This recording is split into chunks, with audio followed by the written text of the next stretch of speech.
Everyone has a story to tell. We connect and relate to one another when we share our stories. My name is Amelia Old, and I am your host of Voices of Inspiration. Join me as I share stories of friends, family, and strangers from my everyday life and travels. You will laugh, possibly cry, or walk away feeling connected more than ever to those around you and ready to be the change our world needs.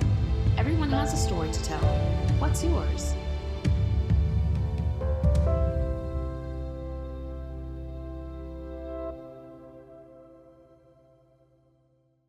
Thank you so much for joining me today. I know that things have been very busy your way, especially over the last month and a half, and you're getting ready to go into a very busy tourism season. So I know things are busy. So thank you so much for taking time just to share a little bit about your story today. Yeah, thank you for having me. So can you just start off by telling us a little bit about your role in Bryson City's tourism development? Sure, absolutely. So I am serving as the Swain County TDA Executive Director. So I work with a wonderful board that is basically our goal is to promote Bryson City, Swain County, and travel and tourism within the state, within our popular region. I mean, obviously anywhere we can. It's a very exciting role. It's like a like local government, quasi community, quasi PR marketing job. So it's very, very different than a lot of the jobs that I've had in the past. But I've been in Swain County and Bryson City for a long, long time. So it seemed very natural. I have a wonderful board that is just very passionate about, the community and the tourism community and the tourism industry. So it's very, very helpful to have people that you're working with who are just as passionate. And the fact that these are, local business owners, local community members themselves, and they're taking the time out of their day to come and, work for the whole of Swain County. So it's a really interesting job. Every day is different. We'll just say that. Every day is different. Never boring, right? Exactly. Yep. What initially drew you to working in tourism? Oh man. Well, I graduated from UNC Charlotte in 2008. And so obviously we can kind of recall the time frame. Well, hopefully we can kind of recall. We've been through so much these last, 15 years. I mean, it's been crazy. But at UNC Charlotte, my goal was actually to go into NASCAR. And so I'd interned there at Charlotte Motor Speedway and, just really sort of fell in love with the whole PR aspect of NASCAR. And I thought, this is a big industry, but it seemed like a very tight-knit community. And so I remember having a conversation with my dad, and I said, I really am passionate about PR and marketing, and I like the vibrancy of it, the excitement of it. And he said, well, industries come and go, they're up and they're down. He said, but one industry that I feel like is going to be here forever is tourism. And I thought, tourism and hospitality. And I thought, yeah, everybody wants to take a vacation. Everybody has to go stay somewhere. Everybody needs to enjoy, time away from work and real life. And so it was just sort of a light bulb moment where I thought, okay, I've had fun in NASCAR, but let me try something, as I'm graduating from college, let me try something that I think is going to be long lasting. And my focus was to originally get somewhere in Asheville. I wanted to be in the Asheville Mountains. My family is from Hickory, which is the Piedmont area, but our roots are in Swain County. And it was just one of those keep searching till you can find something. And I landed a fantastic job at Great Smoky Mountains Railroad in Bryson City. And just to be an early graduate in 2008 and really land a good job immediately was insane. So, I packed up from Charlotte and moved, up to Bryson City. And I was with the railroad for 13 years.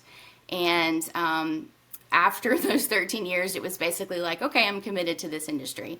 So the people that I've met, the experiences I've had, the places I've gotten to travel as a benefit of being in hospitality and tourism have been fantastic. And, taking this step into an executive director role with Swain County was just a step to say, I worked for, the largest attraction in Bryson City for so long. Now I get to actually work for the whole county. And it just seemed like a natural progression, and the excitement has not stopped. I'll tell you that. How would you describe the spirit of Bryson City and its people to someone who's never been there? Oh man, that is such a great question. I feel like we all, when you ask those kind of questions about where you're living or working, we all feel like it's unique. Everybody's story, everybody's answer is unique to that location.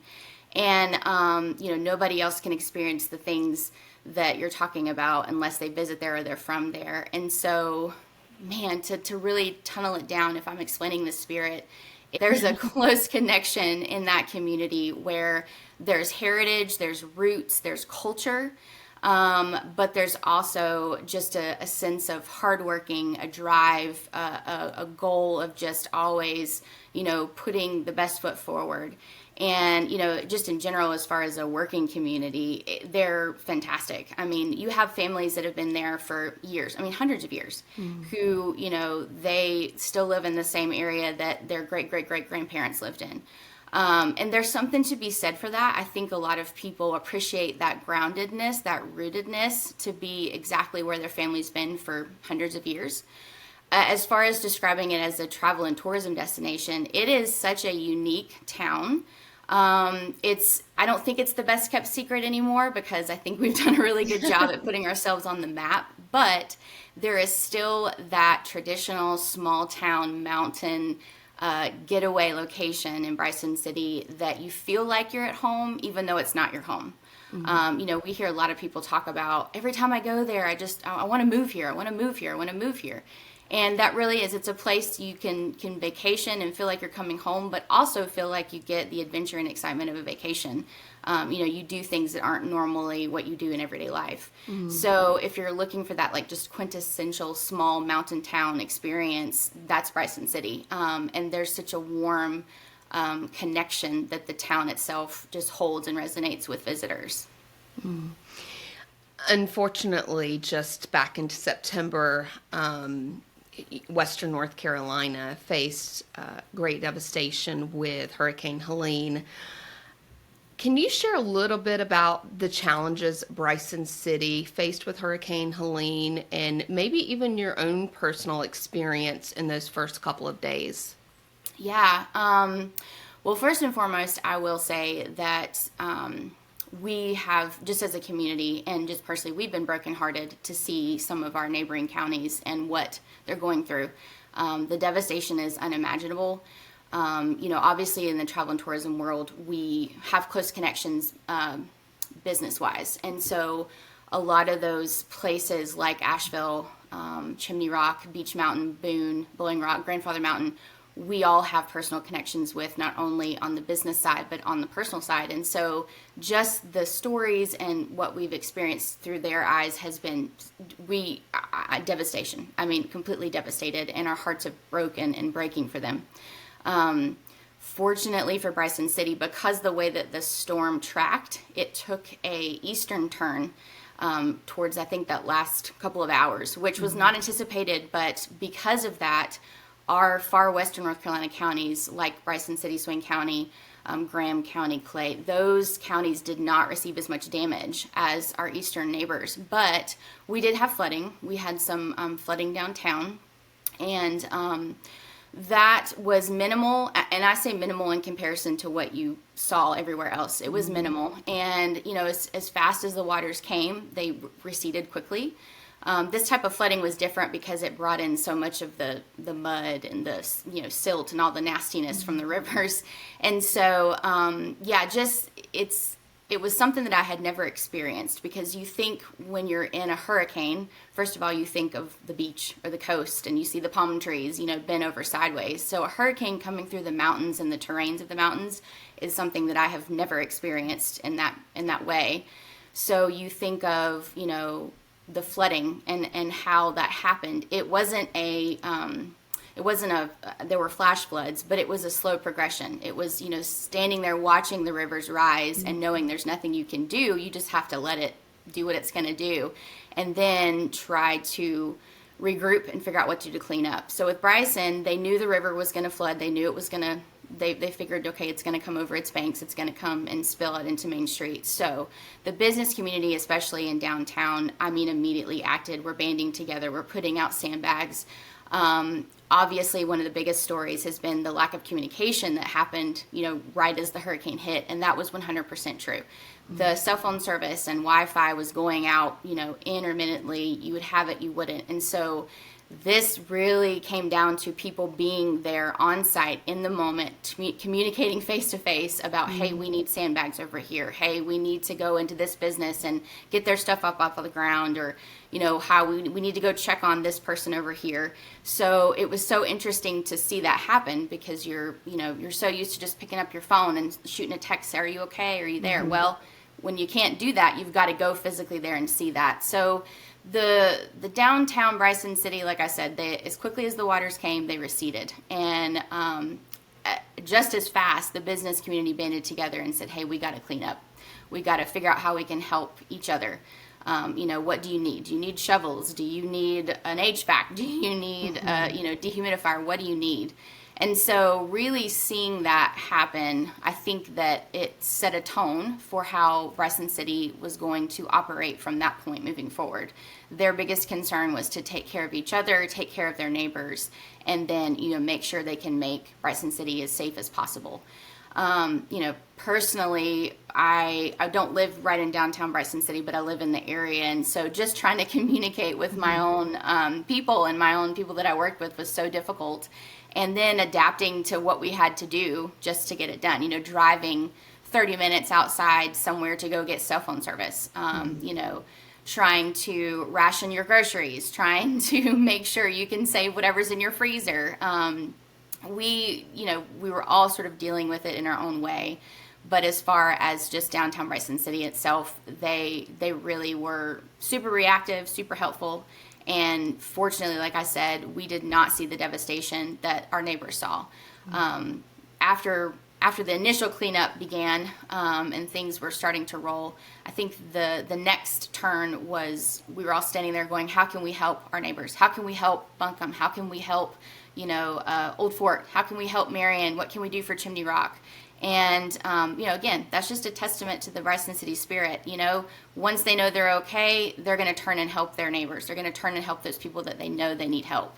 It's one of those experiences that I wish I was a journaler, because I would love to have journaled the entirety of it so that I could recall it clearly.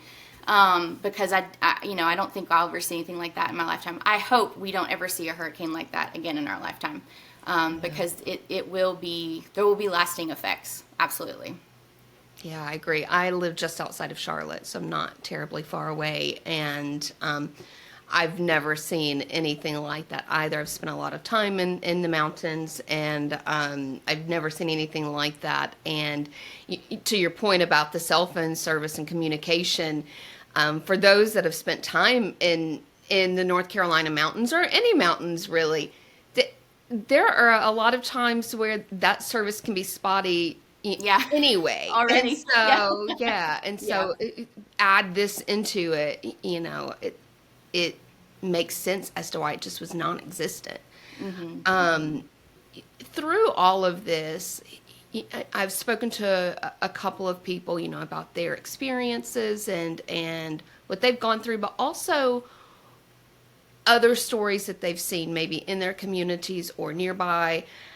Is there one, I know that there are many, but is there one particular story that just really stands out to you that in that moment you were just really taken aback with, feeling inspired, having hope, overwhelmingly feeling just like, wow, this...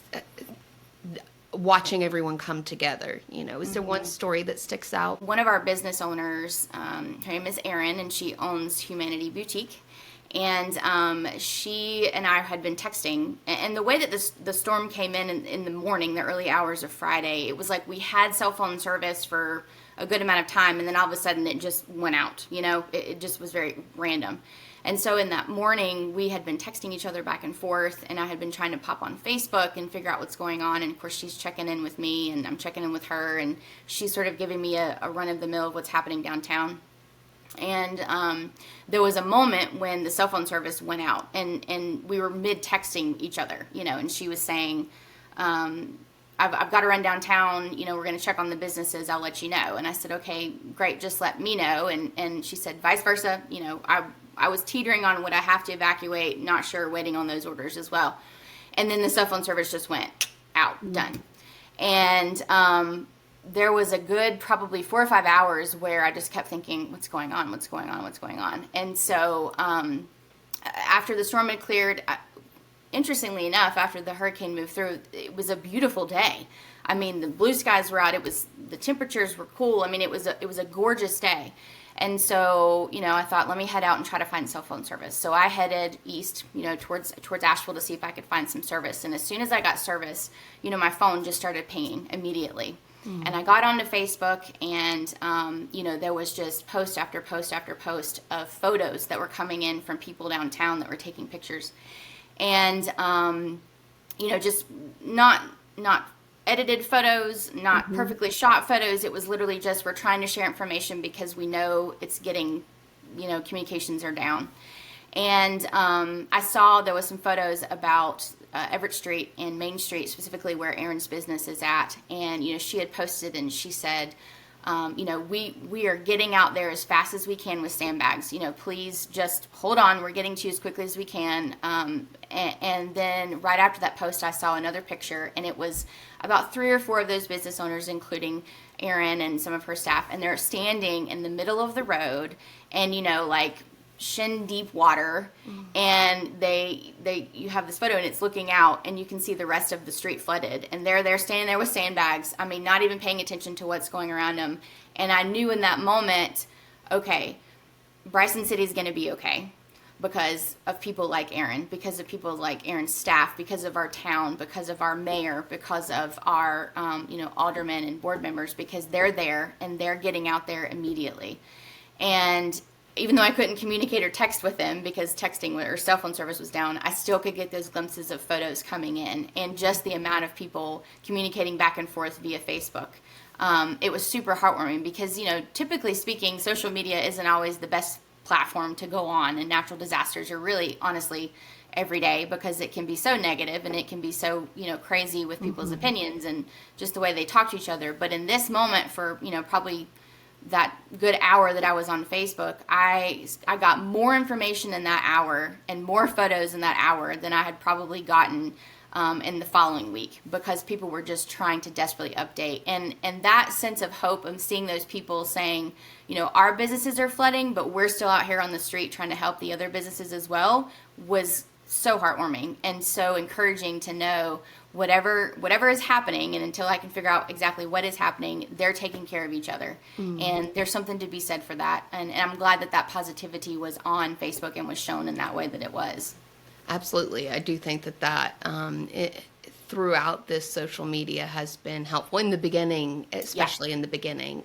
It was really helpful for all of the communities that were facing it to kind of share information, and because at times, from my understanding, you could access something like social media, but you couldn't get text through. It was always so spotty. It was crazy. So yeah. So I think that it was definitely really helpful during that time. What steps have been taken to make sure that Bryson City is ready to welcome winter visitors? I know it's a busy time of year for you. Yeah, absolutely. Well, again, our first step obviously was the initial cleanup, and then really the things that we had focused on even in the following days, and really honestly until last week, is trying to clearly communicate to our audience what's going on. And again, this feeds into the whole social media thing. Everybody has an opinion. Everybody has an assumption. They can, and again, freedom of speech, they can say whatever, but we really focused on, we're going to report the facts. We're going to, clearly show and try to tell everyone the current, situation, status of Bryson City. And that really started within a couple of days when we knew, okay, we've surveyed the damage. We are not hit as hard as the other places. So we need to make sure and basically set the narrative straight, set the narrative correct. And at the time, within the first couple of weeks, generally as a whole, Western North Carolina was not the place to be for a tourist. We had people who were evacuating from Asheville coming west to us and saying, hey, they told us we needed to leave. Where can we go? What can we do? And so, no, we should not have had tourists. We didn't want people there the first couple of days within those first reactive days, because people needed to get the help. We needed to get emergency services in. And then we needed to survey the damage, in general. And so, once again, after the couple of days, we said, okay, we're okay. Then it was, let's connect with our state level and our, DOT levels, and let's really figure out what roads are open, what major interstates and highways are open, where is it safe to travel through, and then how do we make sure our guests know that.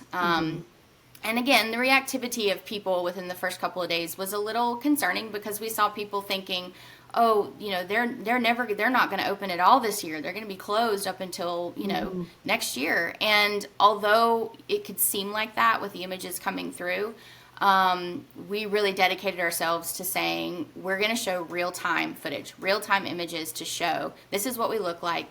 This is when we're ready, and we want our tourists and our visitors to take the safest routes possible. So again, becoming that entity that clearly and transparently reports the ways to get here and the appropriate ways to get here, that's pretty much how we reacted and really focused on that. And I will have to say our state travel and tourism visitancy did an excellent job of really corralling us all together. Within the first couple of days, we, those who were able and had power and were able to do it, we were able to jump on a call with each other. So not only was the state aware of who is open or who can be open and who cannot be open, and also, the ones that weren't hit as hard were aware of the ways that they could help. The ways that they could, if they needed to help their neighboring county or community, they would know immediately who to contact, what to do. And then also we knew the ways in which we could appropriately promote. We wanted people to come when it was time and ready, but we want them to take their route and focus on going the route, don't stop. One of our major interstates runs through Asheville, obviously. And so with 40 being closed and, opened again, it was, okay, you can travel, but please don't stop in those counties that aren't taking visitors. Please don't stop and use their gas. Please don't stop and get their groceries. Come to us, we're ready. But, again, travel safely, but travel straight to your destination. So those were some of the ways that we were really trying to prepare. And again, the business owners, we had full confidence in them. They were very open and honest with us about, here's the situation. This is how long we think it's going to take. And fortunately for us, it was, a couple of days. There were some other locations, like Darnell Farms is one of our big agro tourism cultural entities here, and they flooded. Some of their fields flooded. And so they had crop damage and things like that. And so just them clearly and transparently communicating with us about, this is what we're going through, this is what our needs are. But we can still do X, Y, Z. That was super helpful. So, it was just preparing everybody, but also making sure that we're clearly communicating. I can't stress enough how important clear communication is, especially with a natural disaster. And so there was some points where I was thinking, okay, I'm just going to send like a letter, or I'm going to get a pigeon or something, because I can't get a text out. I can't get an email out. I can't get there. So let me try to figure out whatever I can do to get information out. And I think that's one of the biggest things I recall about this whole experience is just how difficult it is to try to communicate with people when your main avenues of communication is gone. Yeah. So, absolutely. yeah. But like I said, we were very fortunate to be opened and ready very quickly. But we wanted to be sensitive to those around us who were not ready. And that's one of the things that I really appreciated from you guys and the others in Western North Carolina was the fact that everyone was transparent and being very clear about what they needed, whether they were accepting visitors or not, because especially as things went on, we all saw that there was a lot of information, some true, some not true, that was going around and coming straight from the tourism boards. That was incredibly important to say, this is what we need. This is, yes, you can come here, or no, you cannot come here. And I think that was very important, and I think everyone did a really great job with that. Can you talk about why it's important for visitors to come and see you and support Bryson City right now? I know that even still, there's some hesitation on some people feeling uncomfortable traveling to certain areas. Can you talk about why it's important to travel there, and how visitors can still come enjoy a weekend there while being respectful to neighboring counties that might have been affected? Right. Well, I think our travel and tourism for the state has taken a really great approach that I think kind of reflects all of our opinions. Is the best way for our communities to get back is for our visitors to be back. And I think that just that thought alone is basically what speaks, miles and miles and miles. It's we, a lot of our counties, a lot of the counties in Western North Carolina obviously have experienced unimaginable economic devastation. And not only just that, but infrastructure and land and building and, obviously with deaths as well. They've just experienced something that is unimaginable. But what is even more unimaginable is, the economic impact that will have. And, a lot of the counties that, again, were able to kind of get back up very quickly on their feet, they were very much aware of not only what was currently going on, but then also what could have happened or what can happen if economically things begin to take a turn. And, we're in a recessed economy. We all know that. We understand that the everyday tourist guest is going to be making decisions, hey, do I save for 6 months to take a vacation?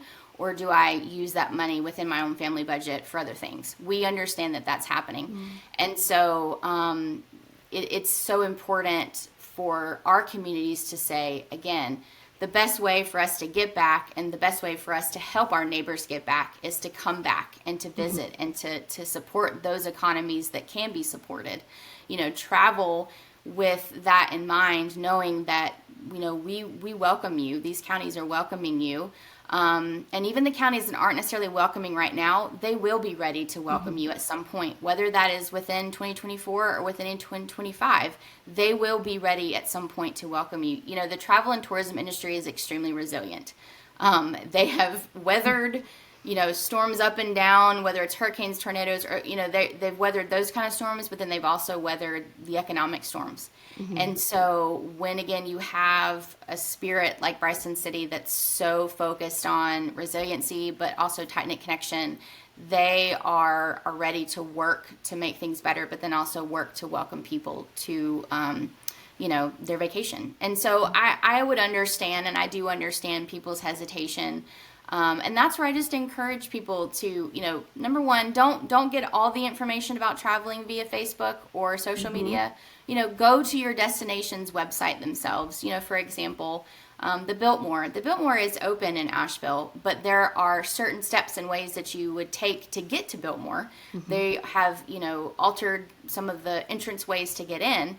Don't go to Facebook to find that out. Go to the Biltmore's website. Go to Asheville's website. Especially even traveling to Bryson City, don't go to just a general Facebook page about, someone's opinion. Go to our explorebrysоncity.com and check it out for yourself. Find the direct link to it.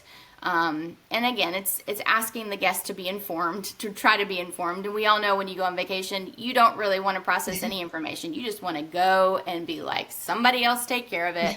I'm here. I want to take just like a brain vacation day. We get it, but do a little bit of pre-planning, plan your trip. And go directly to those sources and find that information. And, travel with that in mind, knowing that you're supporting not only that county's economy, but you're inevitably supporting their neighboring economies as well. Because rest assured, all of the counties who are able to, all of the people, the businesses within these counties, not only are they using their economic success to support their business, but they're going to in turn support other people's businesses, other people's livelihoods, because we all want everyone to succeed. A rising tide raises all boats, all ships, and we want to make sure that we can support that rising tide, not only for our communities but for other ones as well. Really great advice. Let's talk about some of the fun things that Bryson City has going on this winter. What types of activities or attractions or traditions are going on in the next couple of months? Yes, absolutely. So Bryson City, I think, is a Hallmark town. Honestly, I know that's a trademark, but I think it's a Hallmark town. We've called it the heart of the holidays because it really has such a great Christmas spirit. A lot of that is due to the Polar Express. So the Polar Express is our insanely popular Christmas train ride at the Great Smoky Mountains Railroad, and that always brings thousands of people to Bryson City, families and generational families, which is great. And it brings them all in their PJs, which we love, because where else are you going to go to a small town and see 500 people walking around in PJs eating at the pizza place, or grabbing coffee or a Danish at the bakery. So that itself is pretty cool to come in and see that. So obviously the Polar Express is one of our biggest holiday things to attract people. But we have our the Yard is one of the places here that we've opened up that has ice skating. They do hot cocoa and cookies, and that's really cool because, we wish we were in the mountain areas that got snow all the time. That's not necessarily possible. So anytime we can experience a winter treat like ice skating, that's really fun. Bryson City also has a drive-through light show called the Great Smoky Mountains Christmas Light Spectacular, which is a fantastic thing to do in your car with your family or your pets. Bring your snacks, drive through. We've got fun Christmas music playing, and it's a really, really, really fun light display. And then just in general, our downtown merchants, downtown is lit. We have our main county Christmas tree area at our county courthouse that's historic, that it really makes you feel like you've stepped into a Hallmark movie. The lights are twinkling, the shops are open, the restaurants are open, and, people are milling around. There's always activity. And, I think, again, that's part of the spirit that it holds. It's just, we understand the importance of Christmas, and we also understand the importance of the spirit of Christmas. And for the most part, we have participated in that spirit year over year over year, and we just keep building on it. There's wonderful lodging as well. I mean, if you want to come somewhere where you have other options besides just a hotel, we've got cabins, we have glamping, we have really unique places that you would never, like an Airbus. I mean, you would never think to say, I'm going to stay in an Airbus or an Airstream. There's all kinds of options to stay that really make your vacation unique. So yeah, Christmas is our season, and we are very excited to finally be in it. We can't believe it. It's been so fast, but we're very, very excited about Christmas. I do feel the same. I cannot believe that we're already at the holidays. Yeah, it's crazy. So I have one more question for you. I ask everyone this question every episode. Do you have a favorite quote or any words of wisdom that you would like to leave behind? Oh, man. That is a really, really great question. Oh, goodness. I'd say a quote. I feel like it's so cliche, and I have a very interesting take on trying to, and this may just be because I've been working for so long and my age or whatever, but I try to, let things come and go as they are. And so I've heard this, and we all say it, but it is what it is. It is what it is. And I don't say that in a cynical or a negative way. We are, especially in this line of work, travel and tourism, it ebbs and flows. There's things that happen that are out of your control. And the good thing is you can receive it, deal with it, and then move on, let it go. And that's good and bad. And so generally speaking, yeah, it is what it is. We've had an interesting season, but it is what it is. Mm-hmm. And we're going to make the best of it.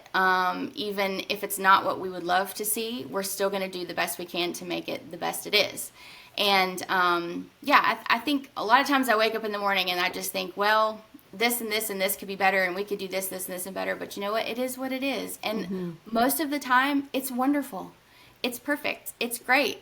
And so, yeah, that's, as far as a lasting legacy, I would not want that to be it. But as far as the line of work that we're in, it is what it is. And it's okay. It's going to be great. And I really have felt so much pride for Bryson City and this community, and to see how they've dealt with this whole situation, because again, it was unprecedented. Nobody knew what to expect. And just to watch them respond, and then watch them take that aspect of, hey, we've had we had flooding, or my business is flooded, or there's mud everywhere. But they said, it is what it is, and we got to clean it up, and we got to keep moving forward, and we got to keep moving. And I think that there's something to be said for that, because they didn't dwell, they didn't stop, they didn't say, okay, this is it for us, we're done, we can't rebuild, we can't move, we're going to stay here. They said, nope, we're going to keep moving forward. And they have really made Bryson City what it is, and have really I think there was a couple of integral days where they could have lost the season. They could have said, nope, we're just going to give up. We're not going to do anything. We're just going to sit here. But they said, nope, we are going to capture the spirit. We're going to keep on moving. We're going to get ready. And we're just, we're going to trust each other. We're going to work with each other, and we're going to be ready to welcome people back. And it's been amazing to watch the community do that. My husband always tells me to only focus on what you can control. Yes. And I think that Bryson City has done a really wonderful job of that through the last month. Thank you so much for taking time to be with me today and sharing a little bit about Bryson City. And I know that you guys are going to have an amazing holiday season, and I can't wait to come visit. Yes. And I really appreciate you being with me today. Absolutely. Thank you for having me. And like I said, we're welcoming everybody. So please, if you need somewhere to travel for Christmas, we have got you taken care of. Come to Bryson City, and you can visit us at explorebrysonCity.com. And if you come, just bring your Christmas spirit with you, because there's enough of it to go around.